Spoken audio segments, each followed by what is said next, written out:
प्यारे विद्यार्थियों, मैं मनोज कुमार, भौतिक विज्ञान प्रवक्ता। आज मैं आपको कक्षा 8 का जो पाठ है बल तथा दाब, उसके कुछ आंकिक प्रश्न हल कराऊंगा।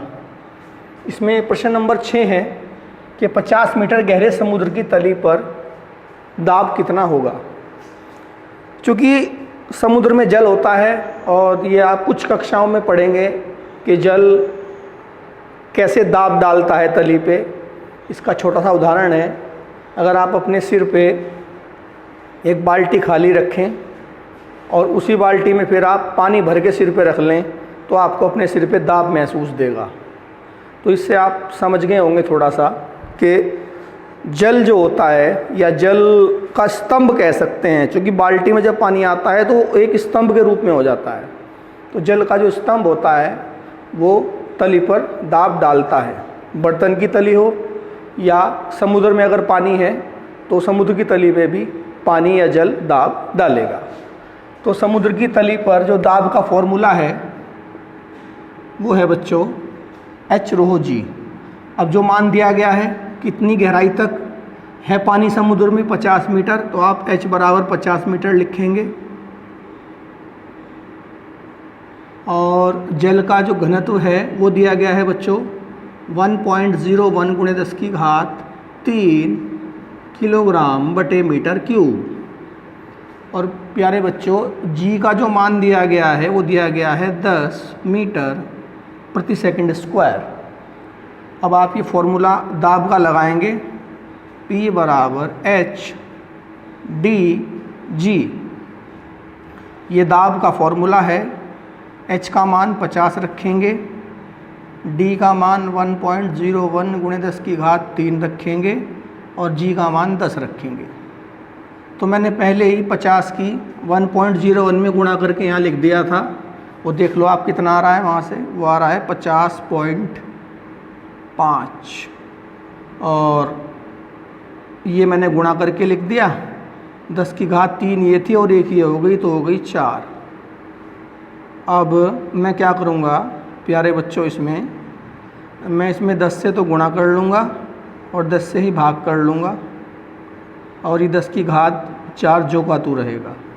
अब एक घात ये बन गई, 4 और 1 5 हो गई और 50.5 भाग 10 जो का तू लिखा रहा, बटे का मतलब भाग ही होता है, और ये 10³ हो गई 5। अब जब 50.5 को 10 से भाग करेंगे तो ये बनेगा 5.05 × 10⁵ और दाब का मात्रक होता है न्यूटन बटे मीटर स्क्वायर। तो भाई ये आ गया समुद्र की तली पर दाब। मुझे उम्मीद है आप ये प्रश्न समझ गए होंगे। कोई दिक्कत हो तो आप इसे कमेंट करके पूछ सकते हैं। अब अगला प्रश्न लेंगे बच्चों। तो बच्चों अगला प्रश्न है, एक हाथी का भार 25,000 न्यूटन है। यदि उसके पैर के तलवों का क्षेत्रफल 0.25 मीटर स्क्वायर है तो उसके द्वारा आरोपित दाब की गणना कीजिए। इस प्रश्न को कैसे करेंगे बच्चे, देखिए दाब का जो फॉर्मूला होता है, दूसरा फॉर्मूला, चूँकि दाब के फॉर्मूलों के 2 रूप कक्षा 8 में हैं। एक रूप आपने इससे पहले सवाल में देखा। तो एक फॉर्मूला है दाब का, दाब बराबर बल यानी कि F बटे क्षेत्रफल। क्षेत्रफल को बेटा A से डिनोट करते हैं और दाब को लिखते हैं P से। तो फॉर्मूला बना P बराबर F बटे A। अब मान देखिएगा, भार या बल एक ही बात होती है। तो बल की जो वैल्यू है, मैं यहाँ दाब निकाल रहा हूँ सीधा, पहले मैं लिख देता हूँ आपके लिए, आसान पड़ जाएगा। F बराबर है 25,000 न्यूटन और क्षेत्रफल बराबर है 0.25 मीटर स्क्वायर। तो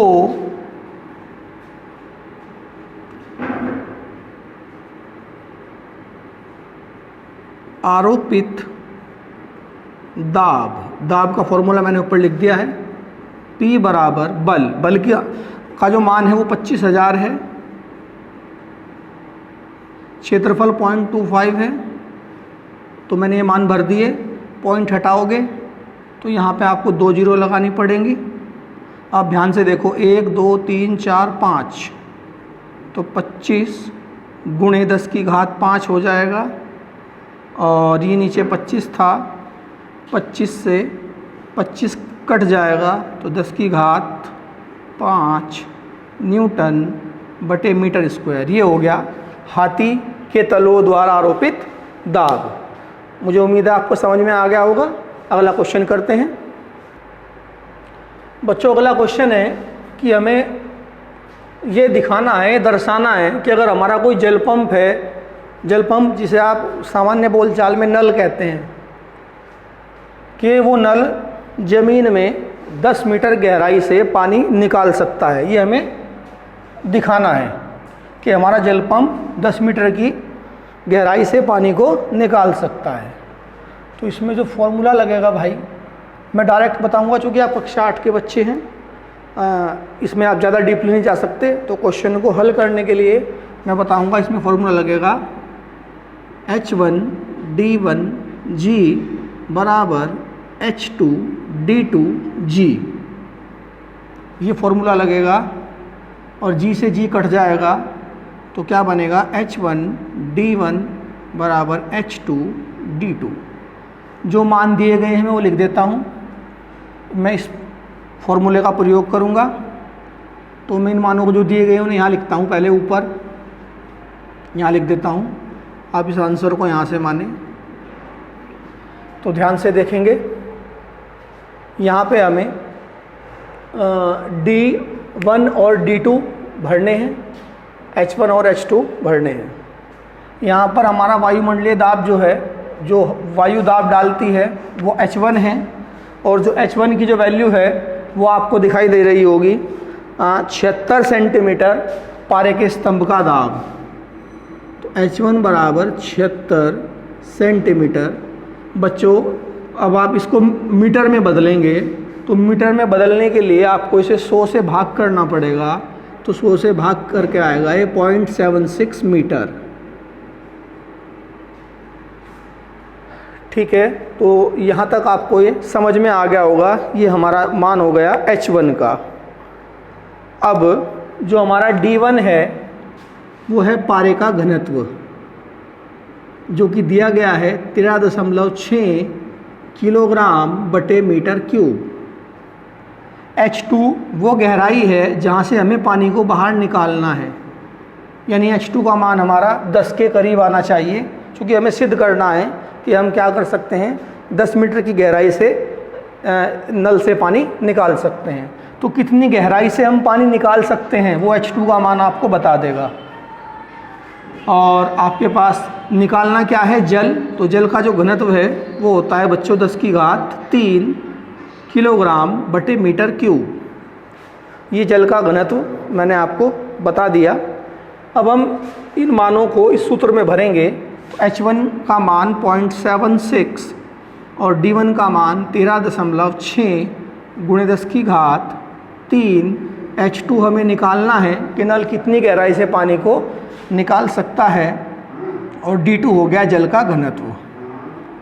तो यहाँ से अगर हम H2 का मान निकालें तो आप गणित में भी ये इस तरह के मान निकालते होंगे x या y की फॉर्म में। ऐसे ही हम यहाँ H2 का मान निकालेंगे। तो बच्चों ये ऐसे बनेगा, इससे कैंसिल हो जाएगा। और मैंने साइड में लिखा है 0.76 की जब 13.6 में गुणा करोगे तो वो आएगा, देख लीजिएगा, 10.336 मीटर। तो हमने क्या दिखा दिया कि हम नल से लगभग 10 मीटर की गहराई से पानी निकाल सकते हैं। हमारा H2 10 आ गया, वही हमारे क्वेश्चन में था। तो बच्चों एक बात का ध्यान रखना, मैंने पहले छठा कराया था क्वेश्चन, वो छठे का क था, और जहाँ मैंने 7वां लिख दिया गलती से वो छठे का ख था, और ये छठे का ग है। तो इस प्रकार से ये 3 सवाल थे इस चैप्टर में, बल और दाब में, जो आंकिक थे। उम्मीद है आपको समझ में आए होंगे। कोई दिक्कत हो तो मुझे कमेंट करके पूछना। धन्यवाद बच्चों।